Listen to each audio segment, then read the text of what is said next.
जब मछुआरों ने उसे देखा, तब तक वो अटलांटिक महासागर में अकेला 76 दिनों से तैर रहा था।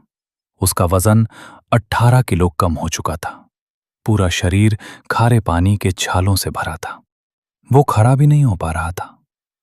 लेकिन इस कहानी का सबसे भयानक हिस्सा समुद्र नहीं था। सबसे भयानक था वो जो उसके अपने दिमाग के अंदर हुआ। फरवरी 1982। 29 साल का नौसैनिक वास्तुकार स्टीवन कैल्हन अकेला अटलांटिक पार कर रहा था। उसने अपनी नाव खुद डिजाइन की थी, अपने हाथों से बनाई थी, 21 फुट लंबी। नाम था नेपोलियन सोलो। 7वें दिन बीच रात किसी चीज ने नाव की दीवार में छेद कर दिया। शायद एक व्हेल। बर्फीला पानी अंदर भरने लगा। अंधेरे में जमीन से हजारों किलोमीटर दूर स्टीवन के पास कुछ ही मिनट थे। उसने एक 6 फुट की रबर राफ्ट फुलाई और डूबती नाव में 3 बार वापस कूदा। स्लीपिंग बैग, नक्शे, एक भाला, एक बंदूक, जो हाथ लगा खींच लाया। फिर एक लहर ने राफ्ट को नाव से अलग कर दिया।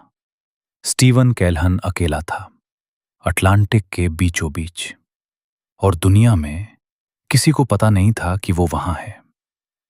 उसके पास 18 दिन का राशन था। उसका रेडियो संकेत भेज रहा था, लेकिन 1982 में कोई उपग्रह उन संकेतों को पकड़ नहीं रहा था। अगले हफ्तों में उसने 9 जहाज देखे, फ्लेयर दागे, चिल्लाया। एक भी जहाज ने उसे नहीं देखा। 9 जहाज, 9 मौके, 9 बार नाकामी।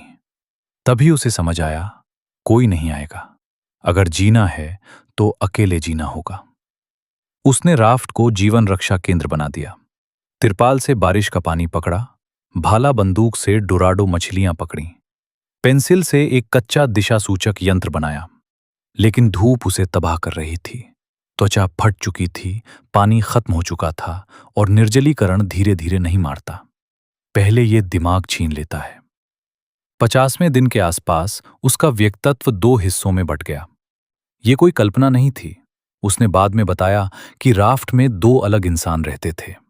कप्तान, तकरशील आवाज जो लड़ना बंद करने से इनकार करता था, और सिपाही, थका हुआ, डरा हुआ हिस्सा जो बस चाहता था कि सब खत्म हो जाए। हर दिन इन दोनों के बीच जंग होती थी, और हर दिन कप्तान को जीतना जरूरी था। 70वें दिन तक राफ्ट टूट रही थी। डोराडो मछलियां रबर में छेद कर रही थीं। जो चीज उसे जिंदा रख रही थी, वही उसे मार भी रही थी। एक रात खारे पानी में लेटे हुए डूबती राफ्ट में उसने मान लिया कि अब वो मरने वाला है। लेकिन फिर एक विचार आया। उसने सोचा कि उसने यहां जो कुछ सीखा है, जो कुछ समझा है, अगर वो सब उसके साथ इन लहरों में गायब हो गया तो? अगर किसी को कभी पता ही न चला कि एक इंसान क्या कर सकता है जब सब कुछ छीन लिया जाए। उस एक विचार ने, बस इस एक ख्याल ने, उसके हाथ में दोबारा वो डिब्बा उठवा दिया, पानी बाहर निकालने के लिए, एक और बार। 76वें दिन मछुआरों ने उसे देखा, मैरी गैलेंट द्वीप के पास। उन्होंने उसे फ्लेयर की वजह से नहीं ढूंढा, उन्होंने उसे पिक्शेयों की वजह से ढूंढा। 76 दिनों में उसकी राफ्ट के नीचे एक पूरा जीवन तंत्र बन गया था। मछलियां इकट्ठा हो गईं, जीवन पनपने लगा, और ऊपर चक्कर लगाते पिक्शेयों ने मछुआरों को सीधा उसकी तरफ ले आया। जिस समुद्र ने उसे लगभग मार डाला था, वो चुपचाप उसके बचाव की तैयारी भी कर रहा था पूरे समय। स्टीवन कैल्हन बच गया। उसने एक बेस्ट सेलर किताब लिखी। उसने फिल्म लाइफ ऑफ पाई में सलाहकार का काम किया। वो आज भी नावें चलाता है। हम में से ज्यादातर कभी समुद्र में नहीं खोएंगे, लेकिन हम सब जिंदगी में किसी न किसी मोड़ पर उस पल का सामना करेंगे जब राफ्ट डूब रही होगी और कोई बचाने नहीं आएगा। और कैल्हन ने जो साबित किया वो ये है कि जीवित रहना ताकत के बारे में नहीं है, ये एक कारण ढूंढने के बारे में है, एक और बार पानी बाहर निकालने के बारे में है, और जिंदगी का कप्तान बनने में है, ना कि सिपाही।